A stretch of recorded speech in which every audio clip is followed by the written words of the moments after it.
Hello, my dear student. How are you? Today we will discuss about a beautiful सा topic. मस्त topic है previous lecture के according और we will discuss about interference of light. Last lecture में हम लोगों ने waves का superposition principle पढ़ा था. उसमें हमने आपको बताया था superposition principle of wave और वहां पे मैंने बताया था आपको कि जब दो वेव एक दूसरे पे सुपर इम्पोज करते हैं. सुपर इम्पोज दो टाइप से कर सकते हैं, कंस्ट्रक्टिव और डिस्ट्रक्टिव. कंस्ट्रक्टिव में क्रेस्ट क्रेस्ट के ऊपर, तो जब अल्टीमेटली क्रेस्ट क्रेस्ट के ऊपर है तो ट्रफ ट्रफ के ऊपर होगा, सुपर इम्पोज कर रहा है. तो इस टाइप से सुपर इम्पोज करेगा तो उसको कंस्ट्रक्टिव सुपरपोजिशन बोलेंगे. एंड कंस्ट्रक्टिव सुपरपोजिशन में intensity of resultant wave and you can say the amplitude of resultant wave will certainly increase. पक्का बात है. मीन्स कंस्ट्रक्टिव मैनर में जब दो वेव सुपर इम्पोज करेंगे, कंस्ट्रक्टिव सुपरपोजिशन होगा, तब जो रिजल्टेंट वेव बनेगा उसका एम्पलीट्यूड बढ़ेगा, इंटेंसिटी बढ़ेगा.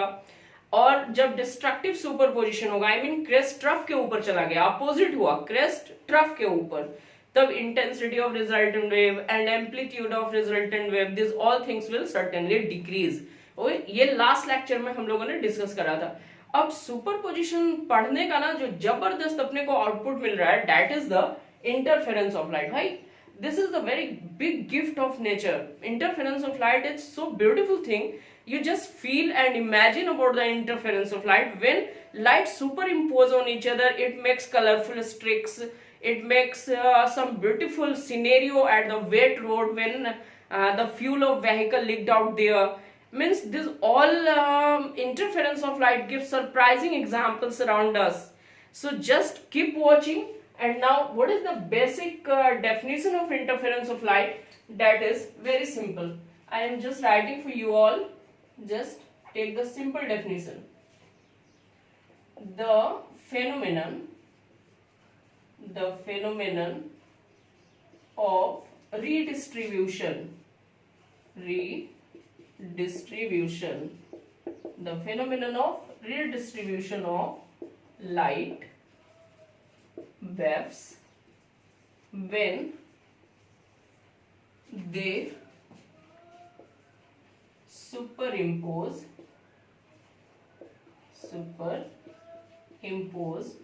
on each other.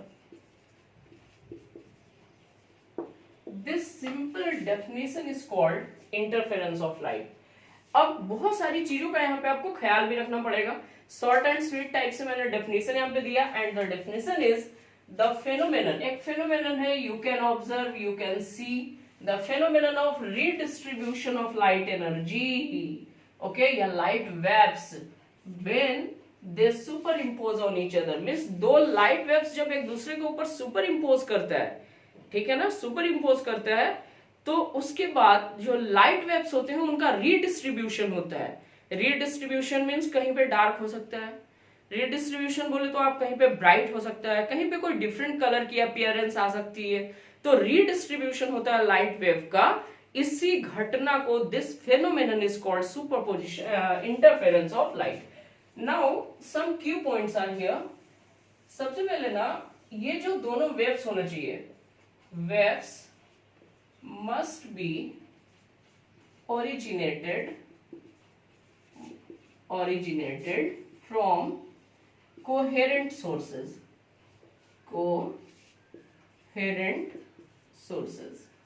Okay, means यहाँ पे जो वेव्स हो ना, वेव्स, दो लाइट वेव एक दूसरे के ऊपर सुपर इम्पोज कर रहा है, ठीक है भाई, करेगा, वो कोहेरेंट सोर्स से मिलने वाले होने चाहिए. अब आप बोलोगे sir this is a new term, what is coherent source? Nothing, very simple. Such source are called coherent, which produces the waves of same wavelength and frequency. You can say frequency. Means वैसा source जो same wavelength और same frequency के waves produce करते हैं, that is coherent source. Now थोड़ा deep में चलो. यहाँ पे मैं आपको ऐसे स्टोरी से समझाता हूँ. दो source of light कभी coherent नहीं हो सकता. अब बोलोगे सर 200 वाट का बल्ब है, दोनों कोहेरेंट है. नो, बहुत सारे और भी फैक्टर्स हैं जिसकी वजह से हर एक लाइट वेव की जो हर एक लाइट सोर्स का जो वेव फ्रंट होता है, जो वहां से लाइट्स ओरिजिनेट होते हैं, उन सब का फ्रीक्वेंसी, उन सब का वेवलेंथ आइडेंटिकल होता है, अलग अलग होता है। एक सोर्स का एक होगा, सोर्स चेंज हुआ तो सारी प्रॉपर्टी चेंज। तो कोहेरेंट सोर्स तो हम ऐसे सोर्स को बोलते हैं जो हमेशा सेम वेवलेंथ और सेम फ्रीक्वेंसी के वेव्स प्रोड्यूस करेंगे। तो हम ऐसा कर सकते हैं कि हम कोहेरेंट सोर्स बना सकते हैं। जैसे आप मान लो ये एक सोर्स है, मैंने यहाँ पे एक लाइट का सोर्स लिया और ये रेज ऑफ लाइट ऐसा मान लो निकल रहा है, रेडियली आउटवर्ड इससे रेज ऑफ लाइट निकल रहा है, ठीक है। रेज ऑफ लाइट ऐसा निकल रहा है तो ये वेव फ्रंट बनेगा, पक्का बात है। वेव फ्रंट हमेशा डायरेक्शन ऑफ प्रोपोगेशन पे 90 होता है भाई, सब कुछ समझाया हूं मैं। ये ऐसा वेव फ्रंट निकला, ठीक है। अब मान लो कि इसके रास्ते में ना आप दो ऐसे स्लिट्स लगा देते हो, ओके। एक छोटे छोटे मैंने दो स्लिट बना रखे हैं यहाँ पे, small C gapping S1 S2। अब S1 S2 से आगे बढ़ने वाला जो वेव फ्रंट होगा, ये S1 S2 से आगे बढ़ने वाले, ये दोनों आपस में कोहेरेंट होंगे, ये दोनों कोहेरेंट होगा, means these two sources are coherent and these two sources are coming from a single source, means coherent sources can be obtained by a single source। अब बाद में लाइट को डिवाइड कर लो, जितने पार्ट में आप डिवाइड करोगे उतना वहां से लाइट आगे ओरिजिनेट होगा भाई, आगे बढ़ेगा, और ये सारे सोर्सेस कोहेरेंट बोले जाएंगे। Coherent sources clear? थोड़ा मैं लिख देता हूं यार, तुम लोग को नोट्स चाहिए होता है ना। ये concept is this, coherent source का डेफिनेशन की अगर बात करो तो कैसे सोर्स को बोलेंगे कोहेरेंट, वो लिख दे रहा हूं मैं। Coherent source, simply you can say such source which produces the waves of same wavelength, और आप बोल सकते हो सेम वेवलेंथ और सेम फ्रीक्वेंसी। मतलब वेवलेंथ और फ्रीक्वेंसी सेम होता है, वैसे वेव्स को प्रोड्यूस करने वाले सोर्स को बोलते हैं coherent source. Okay, definitions are very clear, ठीक है ना। कैसे कोहेरेंट सोर्स बनता है ये भी मैंने आपको समझाया। नाउ इसके बाद जस्ट टेक ए स्क्रीनशॉट, आप ले सकते हो या आप राइट करो। यहां तक हो गया, आगे बढ़ते हैं। नाउ हमने आपको बताया कि इंटरफेरेंस ऑफ लाइट क्या होता है। तो सिंपली हमने बोला कि जब दो लाइट वेव्स या दो से ज्यादा लाइट वेव्स हो सकते हैं, वो एक दूसरे के ऊपर सुपर इम्पोज करते हैं, तो लाइट वेव्स का रीडिस्ट्रीब्यूशन होता है। लाइट वेव्स का रीडिस्ट्रीब्यूशन होता है। This phenomenon of redistribution of light waves is called interference of light। और redistribution I mean interference होने के लिए the basic condition is that the source must be coherent, means the wave which is going to superimpose each other must have same wavelength, same frequency. Only such two waves superimpose which have same wavelength and same frequency. Otherwise the waves of different wavelengths, different frequency cannot superimpose each other.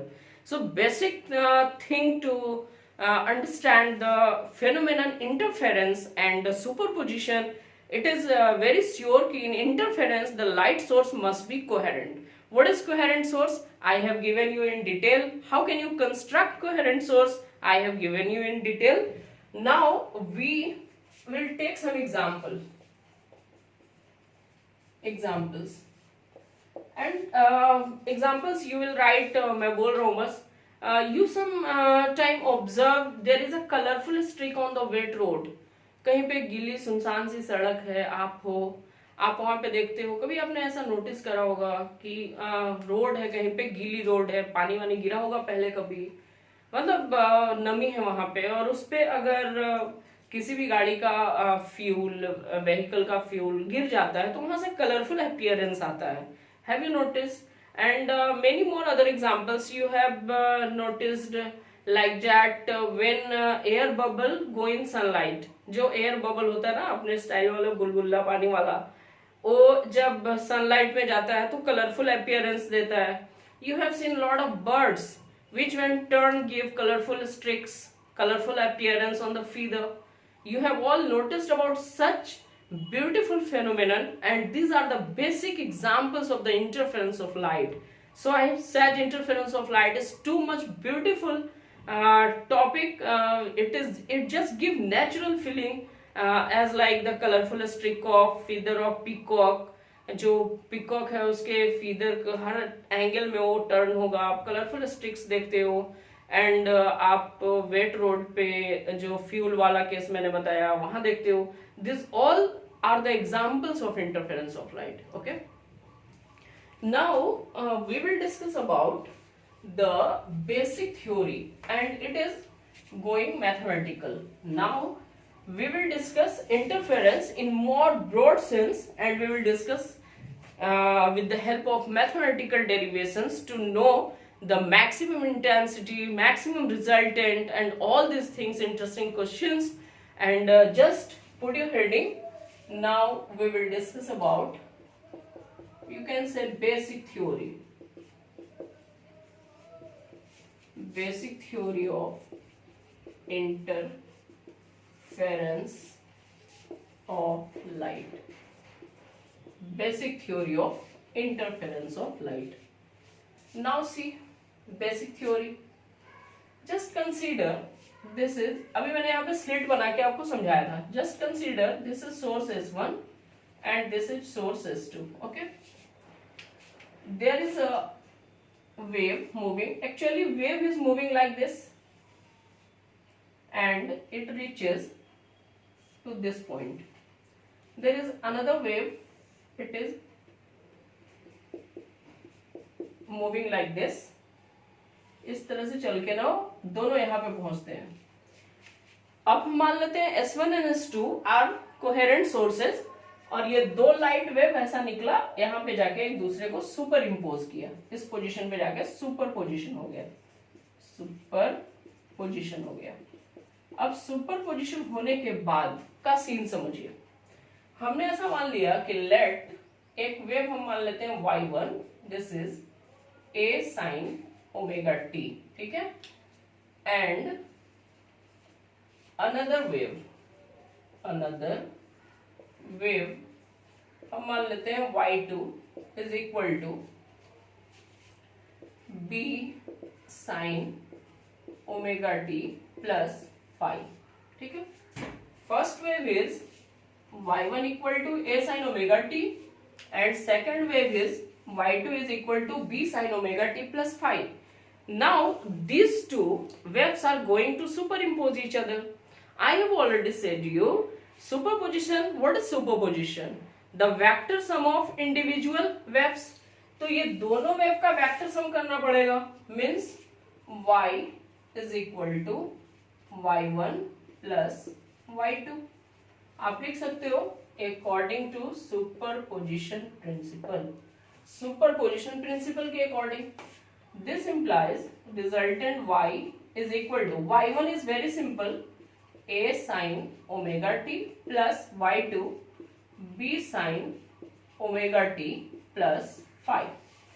अब यहाँ पे मेरे students जिनको मैंने SHM खुद से पढ़ाया है, ऑक्सीलेशन जिनको मैंने पढ़ाया है, मेरे स्टूडेंट्स को यहाँ पे कोई प्रॉब्लम नहीं होने वाला, बिकॉज उनको ये पता है कि ओमेगा टी प्लस 5 पूरा फेज बोला जाता है, इसको इनिशियल फेज या फेज कांस्टेंट बोला जाता है, ठीक है। तो ये दो कोहेरेंट सोर्स से निकले हुए वेव्स थे। अब इनका सुपरपोजिशन हम करने जा रहे हैं। कोहेरेंट सोर्स के बारे में हमने क्या क्या बताया था, आपको बताया था सेम वेवलेंथ, सेम फ्रीक्वेंसी। एक और बात होती है कि इनके बीच में कोई फेज डिफरेंस ना हो या कांस्टेंट फेज डिफरेंस हो। जीरो, शॉर्टकट में लिख दे रहा हूं, जीरो फेज डिफरेंस और कांस्टेंट फेज डिफरेंस, ठीक है। अब ऐसे यहां पे देखो, एक का फेज है जीरो, यहाँ पे a sin omega t plus 5, initial phase zero, omega T बस फेज बोला जाएगा, यहाँ पे फेज अलग है, कांस्टेंट फेज डिफरेंस है। Now y is equal to, आगे का डेरिवेशन समझिए, इसको ऐसे ही छोड़ देते हैं, a sin omega t plus this is b sin a plus b, very simple mathematical formula, for you people, sin a plus b, just break it out. Sin a plus b means sin a cos b plus cos a sin b. इसको हटा दे रहा हूं भाई. cos a sin b means sin phi. Okay, now a sin omega t, this is b sin omega t plus phi, plus ये भी b इससे multiply हो जाएगा, b cos omega t plus phi. sin a plus b, sin a cos b plus cos a sin b. Okay, now आप यहाँ पे sin omega T देखो और आप यहाँ पे भी sin ओमेगा टी देखो. इन दोनों से हम sin ओमेगा टी कॉमन ले रहे हैं. जब हम कॉमन लेंगे तो क्या मिलेगा, y इज इक्वल टू, हमने कॉमन ले लिया sin omega T. Here it is a plus here it is b cos phi. Here it is remaining is b cos phi. Now this term is left here. This is b cos omega t sin phi. This b is multiplied by both term. यहाँ पे ये common में निकल गया, देखिए b common में आ गया और यहाँ b इसके साथ मल्टीप्लाई हो गया. Now y is equal to sin omega t a plus b cos phi plus इसको मैं लिख रहा हूं cos omega T b sin phi. Okay, now यहाँ पे एक अपने को ना यहाँ पे एज्यूम करना है. अभी हम कुछ एज्यूम करेंगे और उसको फिर हम एज्यूम करके प्रोसीड करेंगे. थोड़े डेरिवेशन के बाद आपको समझ में आएगा कि एक्चुअली में वो क्या है और मैंने क्यों एज्यूम किया था. अभी बस आप मैथमेटिक्स टाइप से समझो इसको. हम ऐसा मान लेते हैं कि ये जो ब्रैकेट में लिखा हुआ है a plus B cos phi, इसका वैल्यू है r cos थीटा, और ये जो b sin फाई है इसका वैल्यू है r sin थीटा.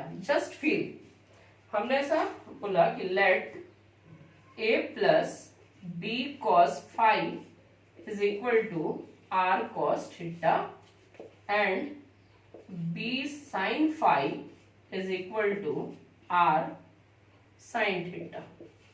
ओके, इसको हम r sin थीटा एज्यूम कर रहे हैं.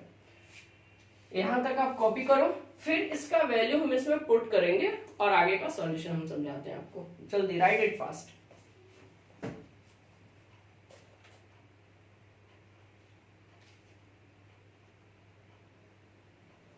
हो गया.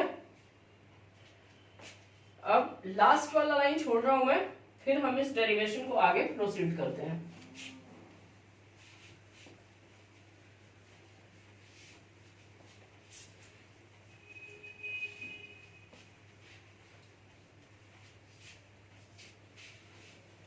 अभी तक हम लोगों ने दो वेव एज्यूम किया.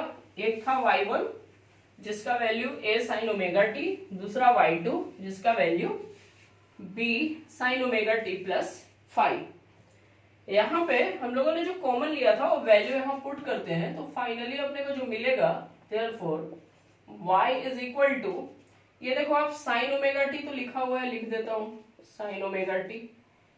a plus B cos phi की जगह पे हम लोगों ने क्या माना है, r cos थीटा. एकदम मस्त हाईलाइट करके लिख रहा हूं r cos थीटा. फिर प्लस का साइन है, आप देख लो यहाँ प्लस है.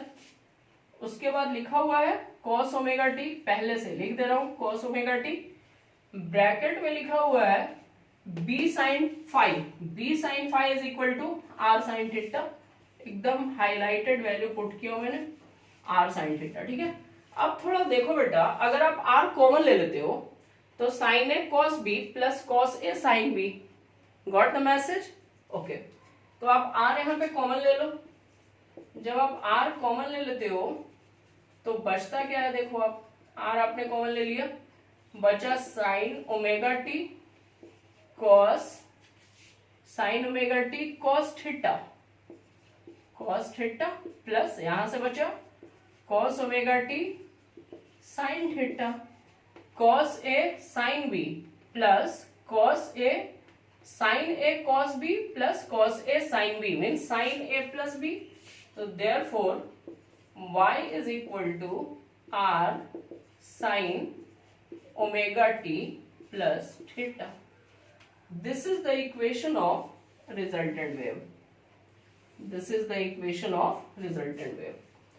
अब आप सोचो कि आपने जो दो वेव लिया था, अब मस्त मजा आने वाला, फील करो। आप साइड में लिख देता हूं। पहला वेव था हमारा y1 is equal to A sine omega T, दूसरा वेव था y2 is equal to B sine omega T plus phi. Okay, ये हमारा सेकंड वेव था। बेटा यहां पे जो टर्म अपियर होता है इसको हम लोग क्या बोलते हैं? एम्पलीट्यूड।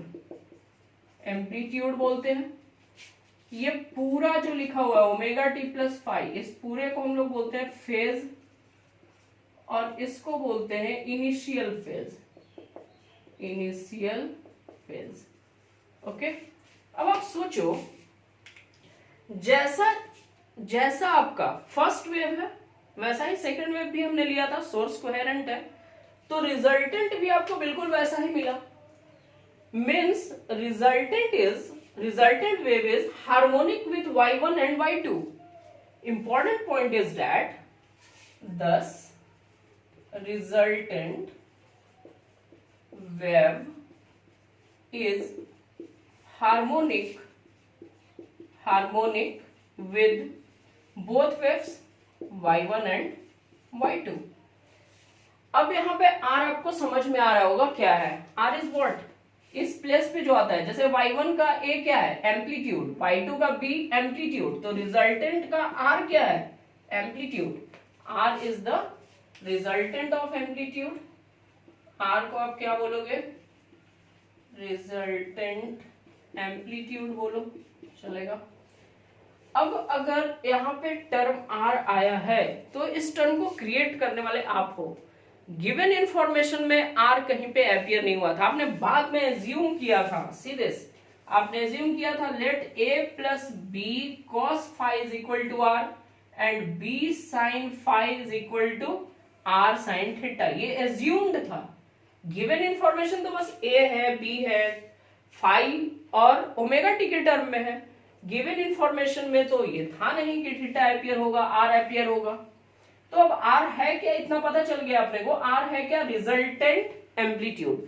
मतलब जब दो वेव्स मिलेंगे तो उसका रिजल्टेंट एम्पलीट्यूड कितना होगा? This is R. अब आर का एक्चुअली वैल्यू क्या होगा?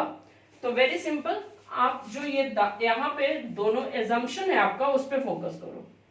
हम इसको मान लेते हैं इक्वेशन 1, इसको मान लेते हैं इक्वेशन 2। इक्वेशन 1 और 2 को हम स्क्वायर भी करेंगे और ऐड भी करेंगे। जस्ट करके देखते हैं क्या मिलने वाला है। स्क्वायरिंग एंड एडिंग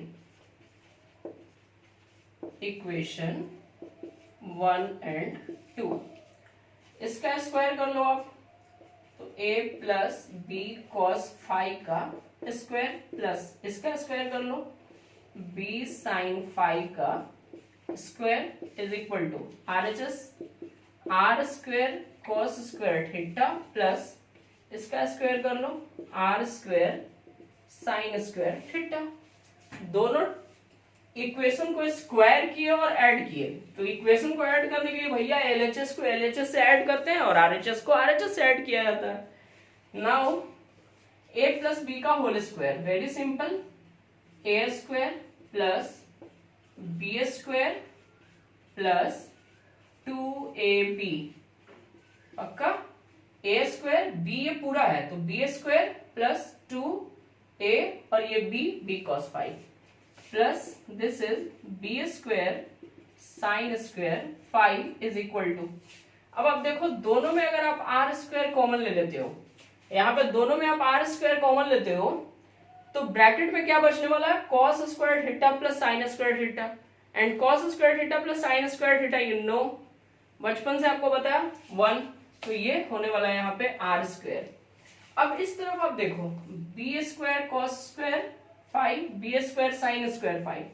इन दोनों में से आप अगर बी स्क्वायर कॉमन ले लेते हो तो cos square five plus sign square five 1, मतलब सिर्फ बी स्क्वायर बचना है भाई।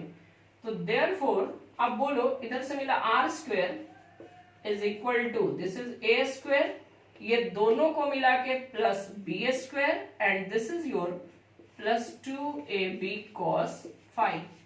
this is r square, and finally r is root under a square plus b square plus 2ab cos phi.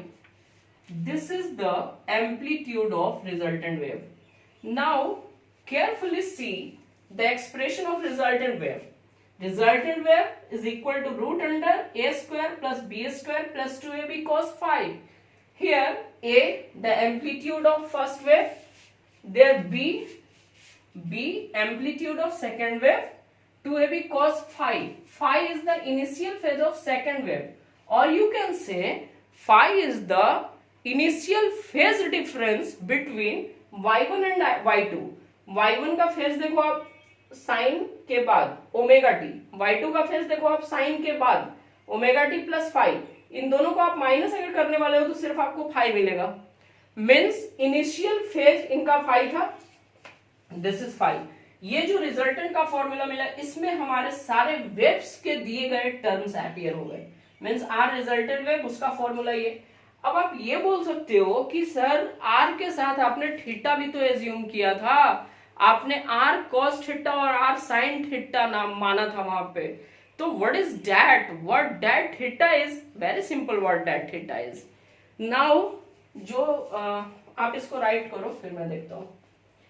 इतना हो गया ना? मस्त फील आ रहा है. अभी सारे रिजल्ट्स का ना मैं आपको प्रैक्टिकल एप्लीकेशन जब समझाऊंगा तो ये सारे डेरिवेशन बहुत मस्त लगने वाले हैं. Just right it fast. तो क्या क्या इंफॉर्मेशन अपने को मिला वो मैं इधर साइड में मेंशन कर दे रहा हूं. आर मिला resultant wave, y is equal to R sine omega T plus theta. ये रिजल्टेंट वेव अपने को मिला. और रिजल्टेंट वेव का जो एम्पलीट्यूड है वो मिला root under A square plus B square plus 2ab cos phi. ये मिला. ओके ठीक है, इसको साफ करते हैं.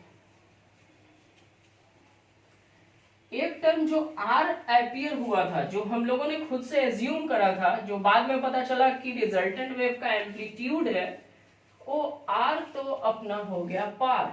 मीन्स आर हो गया clear. R is the resultant wave का एम्पलीट्यूड. ओके.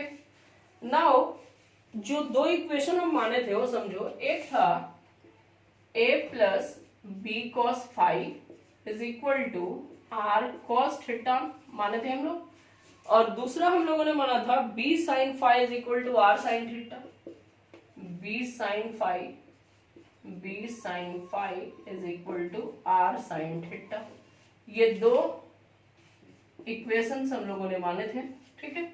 सिंपली आप क्या करो, डिवाइड कर दो. Dividing equation 2 by 1. अब इक्वेशन डिवाइड करना है तो RHS को RHS से डिवाइड करना होगा और LHS को LHS से डिवाइड करना होगा.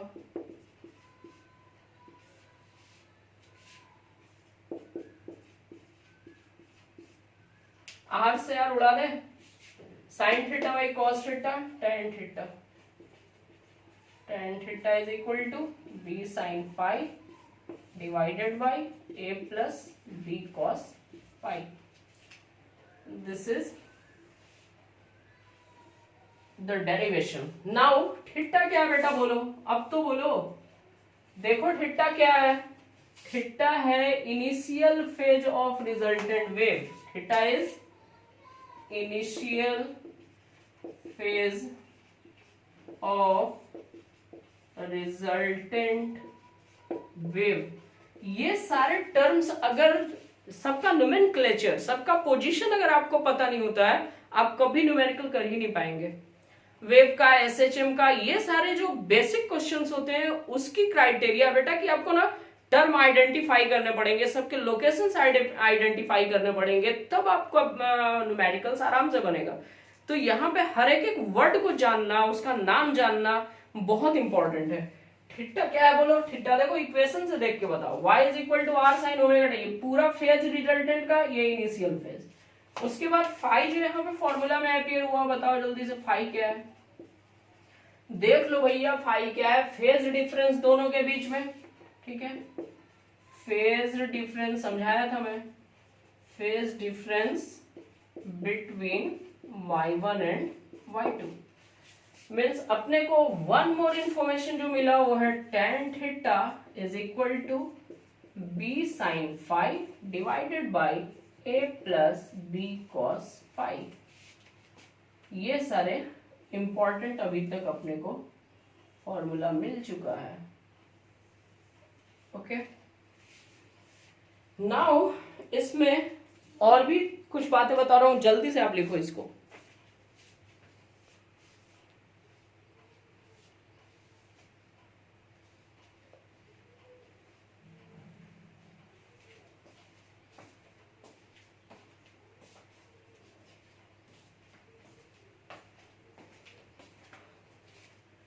अब हम लोग बात करेंगे इंटेंसिटी की, एम्पलीट्यूड की। तो इतनी सारी बातें हो गई, ये लाइन से आपको रिजल्ट हमने एकदम से रेडीमेड टाइप से परोस के दे दिए, बेटा खा लो, अच्छे से डेराइव करके खाना बेटा, चबा चबा के खाना, डेराइव करके खाना।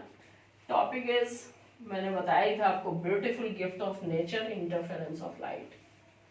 Now we will discuss about the intensity, and the intensity यहां पे इंपॉर्टेंट होने वाला है, इसलिए इंपॉर्टेंट होने वाला है बिकॉज जब हम आपको क्लास 11th का वेव पढ़ा रहे थे उस टाइम हमने एक बात बोला था आपसे, डेरिवेशन के लास्ट में एक रिजल्ट मिला था और मैंने बोला था कि बेटा इस रिजल्ट को एकदम संभाल के रखना, ठीक है। इस रिजल्ट को मैं बोला था क्लास में, मुझे याद है, आपको भी याद होगा, मैंने बोला था कि इस रिजल्ट को संभाल के रखना, ठीक है। अब वो रिजल्ट क्या था, the result was too much simple line, the intensity of wave is directly proportional to the square of amplitude. Means जो रिजल्टेंट वेव का इंटेंसिटी होता है या किसी भी वेव का इंटेंसिटी जो होता है उसके एम्पलीट्यूड के स्क्वायर का डायरेक्टली प्रोपोर्शनल होता है, ठीक है। मीन्स मैंने बोला था आपसे, याद करो आप, ब्यूटीफुल सा लाइन है ये, the intensity of wave, the intensity of wave is directly proportional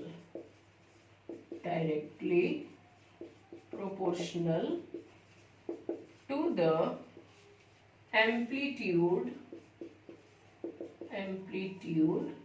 of wave, ठीक है।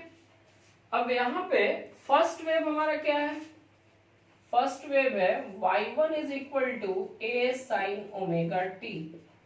तो इसका एम्पलीट्यूड आपको दिख गया भाई a, तो देयरफॉर हम लिख सकते हैं पहले की intensity y1 directly proportional to a square and therefore y1 is equal to k a square, लिख सकते हो।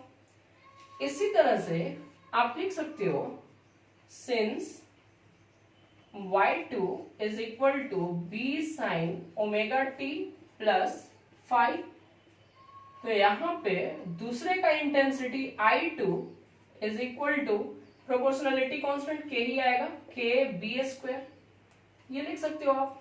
एंड फॉर रिजल्टेंट के लिए r है इसका, आप देख सकते हो एम्पलीट्यूड, तो आप बोल सकते हो कि since y is equal to r sin omega t plus theta, तो therefore इसकी intensity I is equal to k r square, I का वैल्यू k r स्क्वायर, पक्का बात। ओके, ये जो इक्वेशन है इस इक्वेशन का इस्तेमाल करते, इसको दोनों साइड स्क्वायर करोगे आप तो आपको क्या मिलेगा बोलो, दोनों साइड इसको स्क्वायर कर लो आप, तो स्क्वायर करोगे तो मिलेगा R square is equal to A square plus B square plus 2ab cos phi, ठीक है। सबका वैल्यू पुट करो, देखो आर स्क्वायर का वैल्यू क्या होगा, के आके डिवाइड हो जाएगा आई बट्टा के, पक्का बात ना।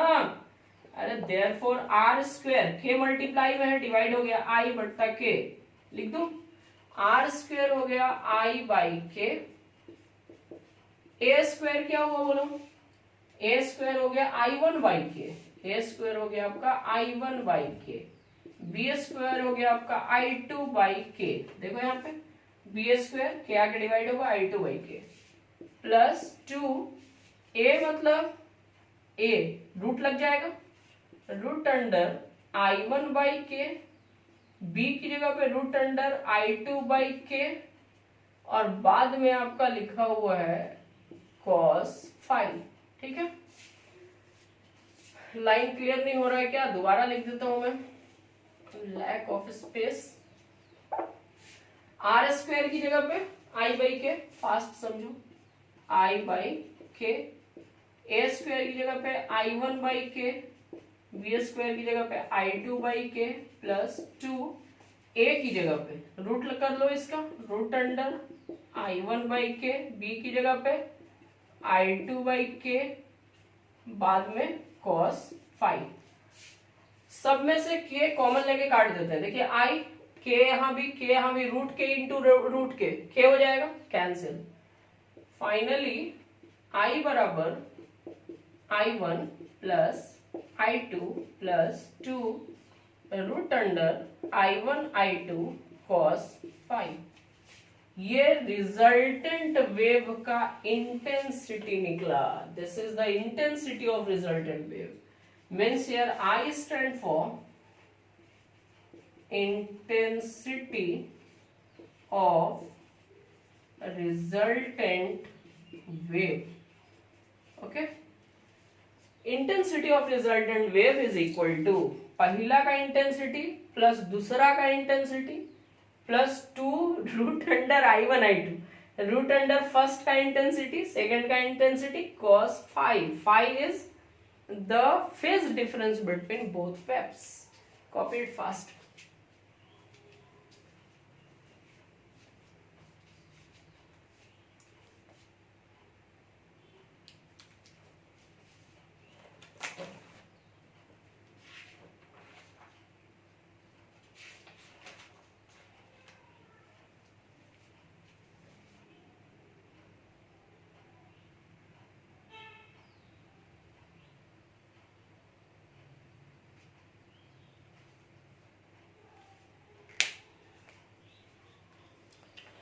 आई थिंक आप छाप लिए। मीन्स अगला जो अपने को रिजल्ट मिला इंटेंसिटी का, उस इंटेंसिटी के रिजल्ट को हम यहाँ पे भी मेंशन कर लेते हैं। इंटेंसिटी का रिजल्ट मिला I is equal to I one plus I two plus 2 root under I one I two cos five, ये मिला। अब आप आगे का स्टोरी समझो। मैंने प्रॉमिस कराया आपसे कि डेरिवेशन से भी मैं आपको प्रैक्टिकल फील कराऊंगा। Just go through the derivation and feel the interference of light. Derivation में जो भी रिजल्ट मिल रहा है सबको उधर मैं मेंशन कर रहा हूं फॉर योर कन्वीनियंट। नाउ जो इंटेंसिटी का अपने को मिला रिजल्ट, उस पे सोचते हैं। दो लाइट वेव था y1 y2, पहले की इंटेंसिटी I1, दूसरे की इंटेंसिटी I2। तो जो रिजल्टेंट का इंटेंसिटी है उसमें सिर्फ I1 I2 नहीं है, रिजल्टेंट के इंटेंसिटी में एक और टर्म यहां पे अपीयर हुआ है, and that term is 2 root under I1 I2 cos five. This beautiful सा term is called interference factor. इसको हम बोलते हैं इंटरफेरेंस फैक्टर। Interference factor. अब ये root under 2 I1 I2 cos five ये पूरे इंटरफेरेंस को घुमाएगा अपने अकॉर्डिंग। कब इंटेंसिटी मैक्सिमम होगा, कब इंटेंसिटी मिनिमम होगा, ये इंटरफेरेंस फैक्टर भी आपको समझना है। ठीक है, अब यहां पे समझो आप some special cases. Some special cases. पहला जो स्पेशल केस हम डिस्कस करने वाले हैं वो है मैक्सिमम एम्पलीट्यूड एंड इंटेंसिटी का। मैक्सिमम एम्पलीट्यूड एंड इंटेंसिटी मतलब एम्पलीट्यूड मैक्सिमम कब होगा, इंटेंसिटी मैक्सिमम कब होगा, we will discuss about these things. अभी यहाँ पे आप समझो कि ये इंटरफेरेंस फैक्टर जो आया, मैंने बोला कि वही सारे इंटरफेरेंस को अब ऑपरेट करने वाला है। हम ऐसा मान लेते हैं कि if phi is equal to 0 degree, phi is equal to 0, तो रिजल्टेंट के एम्पलीट्यूड और इंटेंसिटी दोनों की बात करनी है। R is equal to root under A square plus B square plus 2ab cos 0 degree. यहां पे देखो resultant root under A square plus B square plus 2ab cos 5 0 cos 0 degree. cos 0 का वैल्यू 1, तो ये सिर्फ 2ab means r is equal to root under a plus b का whole square and therefore r is equal to a plus b। This is your maximum resultant. आपको maximum resultant कब मिला? जब phi का value आपने माना 0 degree. Phi का value 0, याद करो फाई क्या है? Phi is the initial phase difference between both superimposing waves. जो दो वेव सुपर इम्पोज कर रहे थे उनके बीच का फेज डिफरेंस था। तो जब दो वेव के बीच का फेज डिफरेंस नहीं होगा, मीन्स क्रेस्ट एकदम मस्त क्रेस्ट पे जाके मिल रहा है और ट्रफ एकदम मस्त ट्रफ पे जाके मिल रहा है, इंटेंसिटी एम्पलीट्यूड सब इंक्रीज करेगा, और इंक्रीज करने का मतलब ए प्लस बी। इंटेंसिटी में देख लो आप, यहीं पे समझो आप, intensity I is equal to, ये हो जाएगा I1 plus I2 plus 2 root under I1 I2 cos phi का वैल्यू 1, cos फाई का वैल्यू 1। ये हो गया I is equal to root under I1 plus root under I2 का होल स्क्वायर। पक्का बात? ये देखो a plus B, A square plus B square plus 2ab। I1 को आप रूट अंडर I1 का स्क्वायर समझ सकते हो, I2 को समझ सकते हो आप। अब यहां पे आप समझिए इंटेंसिटी मैक्सिमम कब होगा। तो मान लो कि दो जो वेव सुपर इम्पोज कर रहा है उन दोनों का इंटेंसिटी x है। ऐसा हम एक थोड़े देर के लिए मान लेते हैं। Let the intensity of y1 and y2 is x। y1 और y2 का इंटेंसिटी x मानते हैं, दोनों का सेम मान लेते हैं थोड़े देर के लिए। तो I इज इक्वल टू हो जाएगा simply root under X, root under X, root under X plus root under X का स्क्वायर मीन्स 2 रूट एक्स का स्क्वायर। इसको आप बोल सकते हो 2x। मतलब इंटेंसिटी क्या हो गया बोलो? डबल। इंटेंसिटी क्या हो गया? डबल। ये बात आपको समझ आया? पक्का बात है? ऐसा मैक्सिमम इंटेंसिटी का केस है, ये आपका हो गया मैक्सिमम इंटेंसिटी। और हमने जब दो सेम इंटेंसिटी का वेव लिया तो रिजल्टेंट का इंटेंसिटी क्या हो गया? डबल। अगर दो सेम इंटेंसिटी का वेव सुपर इम्पोज इस तरह से करता है कि उनके बीच इनिशियल फेज डिफरेंस 0 है, इनिशियल फेज डिफरेंस 0, फाई का वैल्यू 0, तब एम्पलीट्यूड भी मैक्सिमम मिलता है, इंटेंसिटी भी मैक्सिमम मिलता है। और अगर दो सेम इंटेंसिटी के लाइट सुपर इम्पोज करते हैं तो रिजल्टेंट वेव का एम्पलीट्यूड डबल हो जाता है, इंटेंसिटी डबल हो जाता है। पक्का? आगे बढ़ते हैं। अब आप एक केस ले लो मिनिमम का।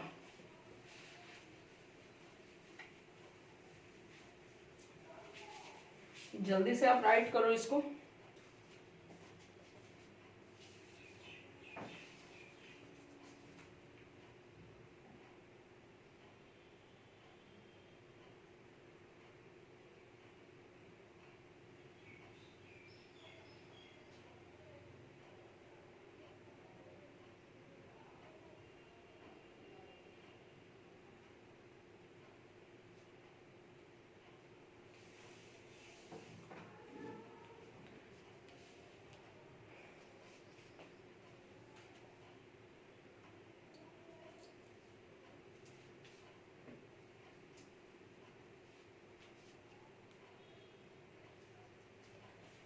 हो गया। चलो एक और केस हम लोग डिस्कस करते हैं। दूसरा जो अपना होगा वो होगा minimum amplitude and intensity. Minimum amplitude and intensity हम यहां पे मान लेते हैं if phi is equal to 180 degree, phi is equal to 180 degree, तब आर का वैल्यू क्या होगा? ये होगा root under A square plus B square plus 2ab cos 180 degree. cos 180 का वैल्यू -1, तो r is equal to root under A square plus B square minus 2ab, तो therefore r is equal to a minus B. पक्का? a minus B का whole square, square से root cancel, तो ये minimum resultant amplitude means resultant wave का minimum amplitude a minus B. अच्छा, intensity की बात कर लेते हैं। I is equal to I1 plus I2 plus 2 root under I1 I2 cos 180 degree. 180 मतलब यहाँ -1 से multiply. I is equal to I1 plus I2 minus 2 root under I1 I2, तो therefore I minimum is equal to, I minimum का value क्या हो जाएगा बोलो? Root under I1 minus root under I2 का होल स्क्वायर। अगर बेटा यहाँ पे दो वेव सेम इंटेंसिटी का सुपर इम्पोज करेगा तो मिनिमम इंटेंसिटी 0 होगा। दोनों माइनस होके मिनिमम इंटेंसिटी की वैल्यू 0, मिनिमम रिजल्टेंट एम्पलीट्यूड का value 0। This all things must be take care in mind. पूरी तरह से मैंने चैप्टर को, टॉपिक को ऑपरेट कर दिया फॉर यू पीपल। बेटा जो +2 के स्टूडेंट्स हैं उनके लिए भी बहुत हेल्पफुल है। 12th में बहुत इंपॉर्टेंट चैप्टर है हमारा वेव ऑप्टिक्स, जिसमें ये टॉपिक लाई करता है, ब्यूटीफुल सा टॉपिक। एंड इसमें फिर और ज्यादा एडवांसमेंट हो सकता है मेंस के लिए और नीट के लिए, जहां पे आपका फेज डिफरेंस, पाथ डिफरेंस, इन सब SHM टाइप से ये सारा फिर न्यूमेरिकली हैंडल होता है। तो I will try my best to give you that information also via any numericals or other things, but for your syllabus it is more enough. It's all the derivation is not so important during for examination point of view. They will not going to ask the derivation. It is very rare they will ask the derivation, but the results are so much important। और इधर मैंने जो list बनाया था, that list is so much important to keep in mind to solve the numericals and other such type of question which belong to the topic. Thank you for watching. I will try to see you very soon in the next lecture. Thank you for watching. Take care.